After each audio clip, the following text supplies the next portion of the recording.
আসসালামু আলাইকুম ওরহমতুল্লাহি ওয়াবারাকাতুহ। ইন্নাল হামদুলিল্লাহ ওয়াসসালাতু ওয়াসসালামু আলা রাসূলিল্লাহ। দূরে কাছে পৃথিবীর যে প্রান্ত থেকে দেখছেন আপনাদের প্রিয় চ্যানেল ডিভিসি নিউজ, সবাইকে স্বাগত জানাচ্ছি। আমি মোসাদ্দেক হোসেন। ইসলামকে আরও পরিপূর্ণরূপে আরও জীবন ঘনিষ্ঠভাবে জানার লক্ষ্যে ডিভিসি নিউজের পর্দায় প্রতি শুক্রবারের আমাদের বিশেষ এই আয়োজন মার্কেন্টাইল ব্যাংকের ইসলামিক ব্যাংকিং তাকওয়া নিবেদিত ইসলাম ও তাকওয়া। ব্যক্তিগত, পারিবারিক, সামাজিক জীবনের প্রতিটি ক্ষেত্রে ইসলামী জীবন বিধান, হুকুম আহকাম আপনাদের জন্য আমরা উপস্থাপন করার চেষ্টা করি আমাদের এই অনুষ্ঠানে। সেই ধারাবাহিকতায় এ পর্বের আলোচনার বিষয় আমরা নির্ধারণ করেছি মানসিক স্বাস্থ্য ও ইসলাম। আর এই বিষয়ে কথা বলার জন্য ডিবিসি নিউজের স্টুডিওতে আজকে অতিথি হিসেবে আমাদের সাথে যোগ দিয়েছেন বিশিষ্ট ইসলামিক স্কলার মোহাম্মদ মুস্তাফা জামান খতিব, বনানী মসজিদ আত তাকওয়া। মোহতারাম অতিথিকে স্বাগত জানাচ্ছি। আসসালামু আলাইকুম রাহমাতুল্লাহ। ওয়ালাইকুম আসসালাম রাহমাতুল্লাহি ওয়া বারাকাতুহু। জি মোহতারাম, কেমন আছেন? আলহামদুলিল্লাহ। জি, আমরা ইনশাআল্লাহ আজকের এই আলোচনায় মানসিক স্বাস্থ্য নিয়ে কথা বলতে চাই ইসলামের দৃষ্টিতে। শুরুতে একটু জানতে চাচ্ছি রাসূল সাল্লাল্লাহু আলাইহি ওয়াসাল্লামের জীবন থেকে মানসিক স্বাস্থ্য নিয়ে তার যে নির্দেশনা সেই সম্পর্কে একটু আমাদেরকে অবগত করবেন। খুবই গুরুত্বপূর্ণ একটা বিষয়। গোটা পৃথিবী চলছে শারীরিক স্বাস্থ্য নিয়ে। আর ইসলাম ১৫০০ বছর আগে আল্লাহ তাআলার পক্ষ থেকে সর্বশেষ এবং সর্বশ্রেষ্ঠ নবী বিশ্বনবী জনাব মুহাম্মদ রাসূলুল্লাহ বলেছেন মানসিক স্বাস্থ্যের কথা। বাহিরের রোগের চেয়ে ভিতরের রোগটা খুবই মারাত্মক। কেন বাহিরের রোগটার চেয়ে ভিতরের রোগটা মারাত্মক? এই কারণে ভিতরের রোগ যদি থেকে যায়, এটা যদি চিকিৎসা না করা হয়, সুস্থতা লাভ যদি না করে থাকে, তাহলে মহাকাল যার শুরু হতে শেষ নেই সেটা বরবাদ হয়ে যাবে না, আউযুবিল্লাহ। এই জন্য রাসূলুল্লাহ সাল্লাল্লাহু আলাইহি ওয়াসাল্লাম মানসিক স্বাস্থ্যের ব্যাপারে অর্থাৎ ভিতরের সুস্থতার ব্যাপারে যথেষ্ট গুরুত্ব দিয়েছেন। উনি কিন্তু একজন স্বাস্থ্য সচেতন মানুষ ছিলেন। বাহ্যিক এবং আভ্যন্তরীণ দুই দিক থেকে উনি খুবই সচেতন ছিলেন।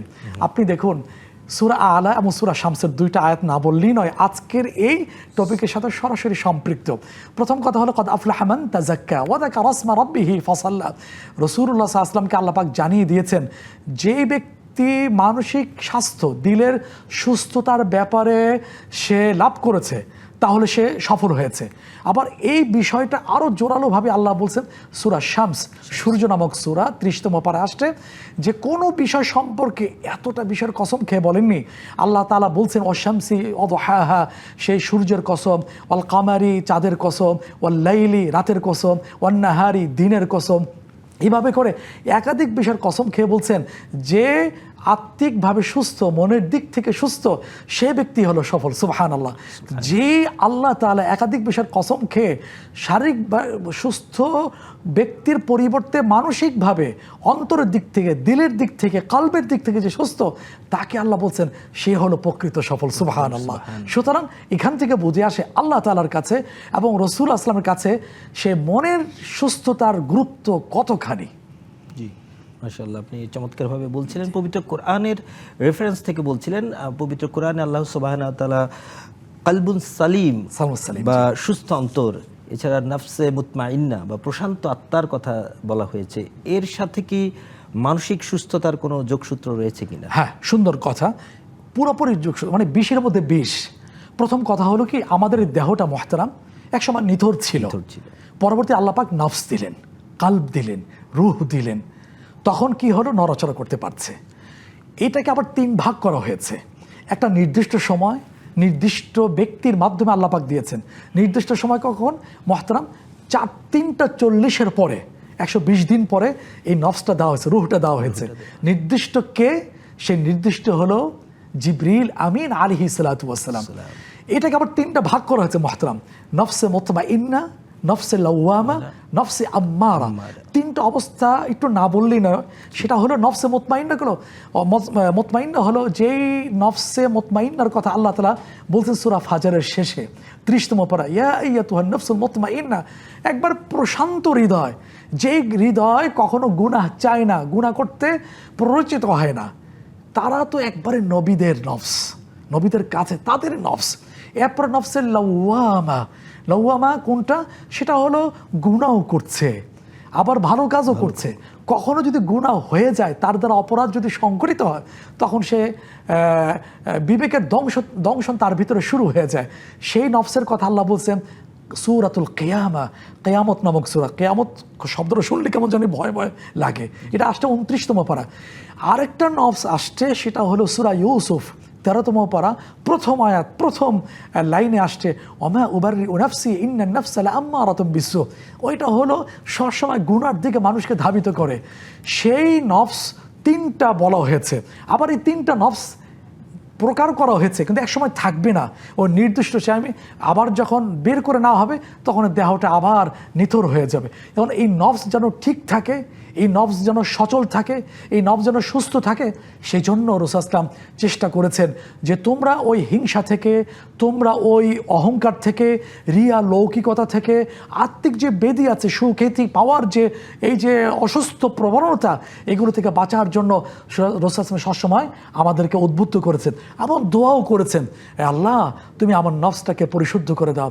তারপরে আবার হাদিসে দোয়া আসছে, আল্লাহুম্মা ইন্নী আসআলুকাল হুদা ওয়াত-তুকা ওয়াল আফাফা ওয়াল গিনা। আল্লাহ তোমার কাছে আমি হেদায়েত চাই, আল-তুকা তাকওয়া চাই, আল্লাহ ভীতি চাই, যেটা অন্তরের সাথে সম্পৃক্ত। এই অন্তর যদি তাকওয়া চলে আসে, তাহলে যে 3 প্রকার ভাগ করা হয়েছে, মুতমাইন্না, লাওয়ামা, আম্মারা, এটা কি হয়ে যায়? কলবে সালিম হয়ে যায়। আর যখন কলবে সালিম হয়ে যাবে, নিরাপর অন্তর, অর্থাৎ অন্তরে কোনো রোগ ব্যাধি নাই, আত্মিক কোনো ব্যাধি নাই, ওই অন্তরটা যখন সালিম হয়ে যাবে, ওই সালিম অন্তরের অধিকারী তার জন্য জান্নাত। সুবহানাল্লাহ। সেই কথাই কিন্তু আসছে সূরা শুআরা, কবিদের নামক সূরা 19তম পারা 9ম পৃষ্ঠার শেষে, ইল্লা মান আতাল্লাহ বিকলবিন সালিম। সুবহানাল্লাহ। তারপরে দেখুন এই অন্তর কলবে সালিম যাদের হয়ে গেছে, তাদের ভিতরে তো তাকওয়া পুরোপুরি আছে, জান্নাত তাদের কাছাকাছি চলে যাবে। সুবহানাল্লাহ। অনেক সময় আমরা প্রচারণা দেখি না, বিজ্ঞাপনে, যে এখন তো আপনাদের কাছাকাছি বাজারটা চলে আসছে, ভিআইপিদের কাছাকাছি কিন্তু ওই সুবিধা বিষয়গুলো চলে আসে। তখন আল্লাহ পাক সেই কথাই বলছেন সূরা কাফ 26তম পারা, হাফিজে কোরআন কারীমের 18তম পৃষ্ঠার শেষে, ওয়া উজলিফাতিল জান্নাতু লিল মুত্তাকিনা গায়রা বাঈদ। সুতরাং কলবে সালিম যারা লাভ করছে, তাকওয়া দিয়ে ভরপুর, তাদের কাছাকাছি জান্নাত চলে আসবে। মুহতারাম, আপনি বলুন, এর চেয়ে বড় সুসংবাদ, এর চেয়ে বড় প্রাপ্তি আর কি হতে পারে? অর্থাৎ এই কালবুন সালিম, অর্থাৎ এই প্রশান্ত আত্মা বা সুস্থ অন্তর যদি কোনো মুমিনের হয়ে যায়, সে কিন্তু মানসিক সুস্থতাও কিন্তু অর্জন করতে পারবে নিঃসন্দেহে। এটা মেডিকেল সায়েন্স স্বীকার করে। এটা যদি কলবে সালিম না, যদি না অসুস্থ, যদি নফসে লাওয়ামা হয়, নফসে আম্মারা হয়, তো শারীরিক উপরে এটা বিরূপ প্রভাব পড়ে থাকে। এই জন্য রাসূল একটা কথা বলেছেন, সব সায়েন্স এখান থেকে এখানে এসে ভিক্ষা করে হাত পেতে বসে, সেটা কি, সেটা না বললেই নয়। চমৎকার কথা, পৃথিবীর সবার মনোযোগ আকর্ষণ করে বলছেন, আলা ইন্না ফিল জাসাদি লামুদগা ইদা সালুহাত সালুহাল জাসাদু, মানে সাইরু, যে অন্তরের ভিতরটা গোশতের টুকরো আছে, ইদা সালুহাত সালুহাল জাসাদু কুল্লু, যদি ওইটা যদি সুস্থতা লাভ করে, তাহলে গোটা শরীরটা, দেহটা সুস্থতা লাভ করে। ও ইদা ফাসাদাত ফাসাদাল জাসাদু কুল্লু, আর যদি অসুস্থতা লাভ করে, আত্মিক বেদি থেকে যদি নিজেকে পরিশুদ্ধ করতে না পারে, যেটাকে আমরা আরেকটা পরিভাষায় বলতে পারি তাজকিয়া নফস, তাহলে পুরো দেহটা কি অসুস্থ হয়ে যায়। কোন সেই গোশতের টুকরাটা নাম কি জানো? বিশ্বনবী সাল্লাল্লাহু আলাইহি ওয়াসাল্লাম আমাদেরকে মনোযোগ আকর্ষণ করে নিজেই দয়া পরশায় বলছেন, আলা ওয়াহিয়াল কলব, সেটাই হলো কলব, অর্থাৎ কলবে সালিম অথবা কলবে ফাসিদ হয়ে যাবে। মাশাআল্লাহ, আমরা চমৎকারভাবে শুনছিলাম। আমরা মানসিক স্বাস্থ্য নিয়ে যেহেতু কথা বলছি, আমরা যদি বর্তমান সময়ের দিকে তাকাই, আমাদের অধিকাংশ মানুষ, বিশেষ করে তরুণ প্রজন্ম, ডিপ্রেশন, অ্যাংজাইটি, এই বিষয়গুলো নিয়ে কিন্তু ভুগছে, যেটা মানসিক অসুস্থতার একটা বড় কারণ। এই বিষয়ে আমরা একটু শুনবো, ইসলাম এই বিষয়ে আসলে কি বলবে। তার আগে ছোট্ট একটা বিরতি নিয়ে নিচ্ছি। সুধী দর্শক, মার্কেন্টাইল ব্যাংকের ইসলামিক ব্যাংকিং তাকওয়া নিবেদিত ইসলাম ও তাকওয়ায় নিয়ে নিচ্ছি ছোট্ট একটা বিরতি। ফিরছি খুব শীঘ্র ইনশাআল্লাহ। আসসালামু আলাইকুম ওয়া রাহমাতুল্লাহ। বিরতির পর আবারও স্বাগত জানাচ্ছি। আপনারা দেখছেন মার্কেন্টাইল ব্যাংকের ইসলামিক ব্যাংকিং তাকওয়া নিবেদিত ইসলাম ও তাকওয়া। আমাদের এই পর্বের আলোচনার বিষয় মানসিক স্বাস্থ্য ও ইসলাম। আর এই বিষয়ে কথা বলার জন্য আজকে অতিথি হিসেবে আমাদের সাথে রয়েছেন বিশিষ্ট ইসলামিক স্কলার মোহাম্মদ মুস্তাফা জামান, খতিব বনানী মসজিদ আত তাকওয়া। মুহতারাম, আমরা বিরতির পূর্বে কথা বলছিলাম মানুষের মানসিক স্বাস্থ্য নিয়ে, বিশেষ করে ডিপ্রেশন এবং অ্যাংজাইটি, যে বিষয়গুলো মানসিক অসুস্থতার কারণ, এই বিষয়ে থেকে মুক্তি পাওয়ার জন্য ইসলামের নির্দেশনা কি? সুন্দর কথা, খুবই দামি কথা। এটা যদি না আসে, উত্তরটা যদি না দেওয়া হয়, আয়োজনটা কেমন যেন অসম্পূর্ণ থেকে যাবে। আজকের তরুণ সমাজ, বয়সের পার্থক্য থাকতে পারে, তারা ডিপ্রেশনে ভোগে। কেন? আপনি শুনলে আতকে উঠবেন মহতারাম, পশ্চিমা বিশ্বে তো ডিপ্রেশনে ভুগে আত্মহত্যা বেরিয়ে যাচ্ছে। আমাদের মুসলিম দেশে এখনো সেটা আশঙ্কাজনক হারে বাড়ে নেই। কেন বাড়ে নেই? ওই যে কোরআন সুন্নাহ থেকে উপায়গুলো তারা গ্রহণ করেছেন, জেনে তারা নিজের জীবনে প্রয়োগ করছেন, যার কারণে মুসলিম দেশগুলোতে আত্মহত্যার প্রবণতা অনেক কম। উপায়টা কি আমরা বলি, সেটা হলো কোরআন সুন্নাহ থেকে। প্রথম উপায়টা হলো আল্লাহর উপরে ভরসা করা, তাওয়াক্কাল তু আলাল্লাহ। আপনি দেখুন, যারা ডিপ্রেশনে ভোগে, হতাশায় ভোগে, সে মনে করে কি আমি ছাড়া মনে আর কেউ নাই, যার কারণে এই লোডটা সে নিতে পারছে না। কিন্তু যখন একাকিত্বটা তাকে একবার চেপে ধরছে, কিন্তু যখন আল্লাহর উপর ভরসা করবে তখন সে তার মনটা হালকা হয়ে যাবে। কেউ একজন আছেন যিনি আমাকে দেখছেন, এই কথাটি আল্লাহ খুব চমৎকার করে বলছেন। সেটা সূরা তালাক 28তম পারা আসছে। প্রথম উপায়টা বলছি, ওমাইয়া তাওয়াক্কাল আলাল্লাহি ফাহুয়া হাসবুহ। যে বাজার আল্লাহর উপর তাওয়াক্কুল করবে, ভরসা করবে, আল্লাহই তার জন্য যথেষ্ট। এই উপলব্ধিটা যখন তার ভিতরে আসবে, না আমি তো একা নই, আমার আরেকজন আছে, তার কাছেই বলি। যেমন ইয়াকুব আলাইহিস সালাম বলেছিলেন, বারবার সন্তানরা কষ্ট দিয়েছে, তিনি কি বলেছেন? তার কথাটা কোরআনে আল্লাহ পাক কোট করেছেন সূরা ইউসুফ 13তম পারা 4th পৃষ্ঠার শেষ আয়াতে, ইন্নামা আশকু বাসি ওয়া হুজনি ইলাল্লাহ। আমি আমার দুঃখ বেদনা আল্লাহর সাথে শেয়ার করছি। এই যে মনটা হালকা হয়ে গেল। সুতরাং যে আল্লাহ ভরসা করবে, মনটা হালকা হবে এবং তার ভিতরে এই সেন্সটুকু তৈরি হবে, আমি একা নই। দ্বিতীয় যেটা আছে মহতারাম, হতাশা দূর হওয়ার, ডিপ্রেশনে না ভোগার, সেটা হলো কোরআন থেকে আরেকটা উপায় হলো যে সবসময় যতটুকু ছেয়ে পেয়েছে আল্লাহর শুকরিয়া আদায় করা, কৃতজ্ঞতা প্রকাশ করা। এটা করলে কি হবে? তার ভিতরে হতাশা আল্লাহ পাক দূর করে দেবেন। আল্লাহ নিজেই বলছেন, ব্যর্থহীন ভাষায় ঘোষিত হয়েছে সূরা ইব্রাহিম 13তম পারা হাফিজে কোরআন কারীম 1ম পৃষ্ঠায়, লাইন শাকারতুম লাযীদান্নাকুম। তোমাকে যতটুকু দেওয়া হয়েছে, তোমার প্রাপ্তি যতটুকু হয়েছে, আমি যতটুকু পেয়েছি, আমি যদি নিচের দিকে তাকাই, যে রাসূল বলেছেন উনজুরু ইলা মান আসফাল, যে তোমার নিচে যারা আছে তাদের দিকে তাকাও, তাহলে কি হবে? তখন যতটুকু পেয়েছে এর ভিতরে একটা তৃপ্তি আসবে, শুকরিয়া আসবে, কৃতজ্ঞতা তার ভিতরে চলে আসবে। তাহলে আল্লাহ পাক ওইটা দূর করে দেবেন। আরেকটা উপায় হলো মহতারাম, আমার যতটুকু আছে, হ্যাঁ কোন একটা বিষয় আমি হতাশার মধ্যে আছি, কষ্টে আছি, আমি যদি সবর করি তাহলে কি হবে? আল্লাহ তাআলা আগাম বলে দিয়েছেন সূরা বাকারা 2য় পারা 2য় পৃষ্ঠায়, ইন্নাল্লাহা মা'আস সাবিরিন। সবরকারীদের, ধৈর্যশীলদের সাথে আল্লাহ তাআলা আছেন। তো মাল্লাহুল মাওলা ফালাহুল কুল। আল্লাহ যার সাথে থাকবেন তার কি আর কোনো টেনশনের কারণ আছে? কোনো টেনশনের কারণ নেই। রাসূলের কোনো টেনশন ছিল না। হ্যাঁ, ওনার বড়, আপনি দেখুন মহতারাম, পাহাড় সহ পরিমাণ টেনশন ছিল না? টেনশন ছিল। যেই রাসূল সাল্লাল্লাহু আলাইহি ওয়াসাল্লাম চলে গেলেন মহতারাম, সেই তায়েফের ময়দানে দাওয়াত দেওয়ার জন্য আসলেন রক্তাক্ত হয়ে। আবার যেই বছরটা চলে গেলে আপন 2জন মানুষ, সেই পিতৃতুল্য চাচা আবু তালেব, খাজা আবু তালেব, তারপরে তার প্রিয়তমা স্ত্রী সেই খাদিজাতুল কুবরা রাদিয়াল্লাহু তাআলা আনহা, কি কষ্টে ইসলামী ইতিহাস ওই বছরটা বলে আমুল হুজনি। উনি কি করেছেন? আল্লাহর উপরে ভরসা করেছেন, নামাজে দাঁড়িয়েছেন, আল্লাহর কাছে বলেছেন। আল্লাহ পাক তার মনের বোঝাকে হালকা করে দেননি। আল্লাহ তো আমাকে এই কথাও বলেছেন, শুধু রাসূলের জন্য প্রযোজ্য না, কিয়ামত পর্যন্ত আগত বিশ্বাসী বান্দা-বান্দী সবার জন্য প্রযোজ্য। সেই কথা আসছে। আমি একটা জায়গার কথা উল্লেখ করছি, সূরা বাকারা 2য় পারা 2য় পৃষ্ঠা, ইস্তাঈনু বিস-সাবরি ওয়াস-সালাহ। আমি যদি নামাজে দাঁড়িয়ে যাই তাহলে কি হবে? আল্লাহ পাক আবার মনটাকে হালকা করে দেবেন ইনশাআল্লাহ। এই সমস্ত উপায়ের মাধ্যমে কি হবে? যারা ডিপ্রেশনে ভুগছে, হতাশায় ভুগছে, তাদের মনটা দূর হয়ে যাবে ইনশাআল্লাহ। এই পরীক্ষিত, কসম খেয়ে বলল কাফারা দেওয়া লাগবে না। সেজন্য আপনার মাধ্যমে আমার প্রিয় তরুণ সমাজের প্রতি যারা হতাশাগ্রস্ত আছেন তাদের প্রতি আহ্বান জানাই, নানা জায়গায় না ঘুরে আসুন না কোরআনের কাছে, আসুন না এই উপায়গুলো গ্রহণ করে, ইনশাআল্লাহ আপনার থাকবে না, আল্লাহ পাক দূর করে দিবেন ইনশাআল্লাহ। আমরা অর্থাৎ কোরআন এবং হাদিসের আলোকে যদি আমরা জীবনযাপন করতে পারি, আল্লাহর উপরে তাওয়াক্কুল রাখতে পারি, তাহলে আমরা ইনশাআল্লাহ মানসিক প্রশান্তি লাভ করতে পারবো। বিপরীত একটা চিত্র আছে, যারা কোরআন এবং হাদিসের আলোকে জীবনযাপন করছেন, সেক্ষেত্রে কিন্তু আমাদের দৈনন্দিন জীবনে যে পরিমাণ স্ট্রেস আসলে আমাদেরকে মোকাবেলা করতে হয়, অনেকেই বিভিন্ন ধরনের মানসিক সমস্যা দেখা যেতে পারে। সেক্ষেত্রে কোনো সাইকোলজিস্টের শরণাপন্ন হওয়া বা চিকিৎসকের শরণাপন্ন হওয়া, এর সাথে কি সুন্নাহর কোনো সংঘর্ষ রয়েছে? কোনো সংঘর্ষ নেই। আমি একটা আয়াত আপনার সাথে শেয়ার করেছিলাম, যেই সূরার প্রথম 5টা আয়াত নাজিল হয়েছে, তার দ্বিতীয় আয়াতটা তো মেডিকেল সায়েন্সের সাথে। সুতরাং সায়েন্সের সাথে ইসলামের কোনো সংঘর্ষ নেই।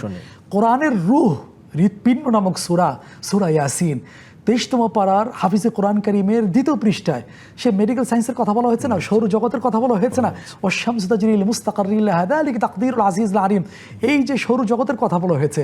তারপরে সূরা আরাফ 9ম পারা 13তম পৃষ্ঠা আসছে আফালাম ইয়াতাফাক্কারু ফি খালকিস সামাওয়াতি ওয়াল আরদ। এই যে বিভিন্ন বক্তব্যের আলোকে কোনোটাই কিন্তু ইসলামের সাথে সাংঘর্ষিক না, বরং আমাকে 1500 বছর আগে বলে দেওয়া হয়েছে সেটা কি, তাদাউ ফাইন্না লিকুল্লি দাইন দাওয়ার। তুমি আজকের শারীরিক বা মানসিক অসুস্থ হয়ে পড়েছো, রোগগ্রস্ত হয়ে পড়েছো, তুমি চিকিৎসা গ্রহণ করো, মৃত্যু ছাড়া সব রোগের ওষুধ আছে। তবে একটু পার্থক্য আছে, দৃষ্টিভঙ্গির এখানে বিষয় আছে। আস্তিক এবং নাস্তিকের দৃষ্টিভঙ্গিটা কি থাকবে মহতরাম, সেটা হলো আমি যে যাচ্ছি ব্যক্তির কাছে অথবা মেডিসিন গ্রহণ করছি, এটা আমার ওসিলা মাত্র, উপলক্ষ মাত্র, মূল প্রতিক্রিয়াশীল হলেন আল্লাহ সুবহানাহু ওয়া তাআলা। এটা হলো আস্তিকের দৃষ্টিভঙ্গি। আর নাস্তিকের দৃষ্টিভঙ্গি হলো না, এটাই চূড়ান্ত। এই হলো পার্থক্য, কিন্তু গ্রহণ করাটাই হলো সুন্নাহ। আপনার প্রশ্ন, এর সাথে কোনো সংঘর্ষ নাই, সাংঘর্ষিক বিষয়ও না। আমাদের সমাজে আরেকটি বিষয় আমরা প্রায় লক্ষ্য করি, অনেক সময় কারো মানসিক সমস্যা দেখা গেলে অনেকে ভুল চিকিৎসা করার একটা প্রবণতা দেখা যায়। কোরআন এবং হাদিসের আলোকেই ভুল চিকিৎসা করে থাকেন, জিনের আসর বলে থাকেন, তাবিজের ব্যবস্থা করে থাকেন। এই কারণে কিন্তু যারা কোরআন এবং হাদিসের আলোকে জীবনযাপন করতে চান তারা কিন্তু বিভ্রান্ত হয়ে থাকেন। এই ক্ষেত্রে কিছু সুন্দর কথা বলেছেন। জাহালাত, অজ্ঞতা, অনেকের ক্ষতি হয়ে থাকে।